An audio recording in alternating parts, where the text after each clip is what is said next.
ಬೀದರ್ ಬೆಂಗಳೂರು ವಿಮಾನ ಸಂಚಾರ ಸಮಯ ಬದಲಿಸಬೇಕು ಎಂದು ಕಾಂಗ್ರೆಸ್ ಕಿಸಾನ್ ವಿಭಾಗದ ರಾಷ್ಟ್ರೀಯ ಜಂಟಿ ಸಂಯೋಜಕ ಜಾನ್ಸನ್ ಗೋಡೆ ಒತ್ತಾಯ ಮಾಡಿದ್ದಾರೆ.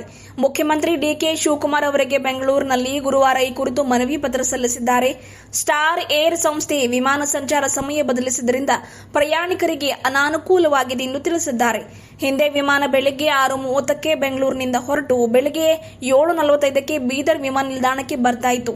ಬಳಿಕ 8:15ಕ್ಕೆ ಬೀದರ್ನಿಂದ ಹೊರಟು ಬೆಳಗ್ಗೆ 9:30ಕ್ಕೆ ಬೆಂಗಳೂರು ತಲುಪ್ತಾ ಇತ್ತು.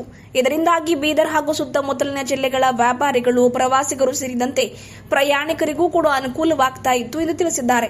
ಸ್ಟಾರ್ ಏರ್ ಸಂಸ್ಥೆ ಇದೀಗ ಏಕಾಏಕಿ ಸಮಯ ಬದಲಿಸಿದೆ. ಸದ್ಯ ವಿಮಾನ ಮಧ್ಯಾಹ್ನ 12:30ಕ್ಕೆ ಬೆಂಗಳೂರಿನಿಂದ ಹೊರಟು ಮಧ್ಯಾಹ್ನ 1:45ಕ್ಕೆ ಬೀದರ್ ತಲುಪ್ತಾ ಇದೆ. ನಂತರ ಬೀದರ್ನಿಂದ ಮಧ್ಯಾಹ್ನ 2:30ಕ್ಕೆ ಹೊರಟು ಮಧ್ಯಾಹ್ನ 3:30ಕ್ಕೆ ಬೆಂಗಳೂರು ತಲುಪ್ತಾ ಇದೆ ಎಂದು ತಿಳಿಸಿದ್ದಾರೆ. ವಿಮಾನದ ಈ ಹೊಸ ವೇಳಾಪಟ್ಟಿಯಿಂದ ಪ್ರಯಾಣಿಕರಿಗೆ ಯಾವುದೇ ಲಾಭವಿಲ್ಲ. ಕಚೇರಿ ಕೆಲಸ ಕಾರ್ಯಕ್ಕೆ ಬೆಂಗಳೂರಿಗೆ ತೆರಳುವವರಿಗೆ ತೊಂದರೆಯಾಗ್ತಾ ಇದೆ. ಕಾರಣ ಮೊದಲಿನ ವೇಳಾಪಟ್ಟಿಯಂತೆ ವಿಮಾನ ಹಾರಾಟಕ್ಕೆ ಸಂಬಂಧಪಟ್ಟ ಅಧಿಕಾರಿಗಳಿಗೆ ಆದೇಶಿಸಬೇಕು ಎಂದು ಈ ಮೂಲಕ ಮನವಿ ಮಾಡಿದ್ದಾರೆ.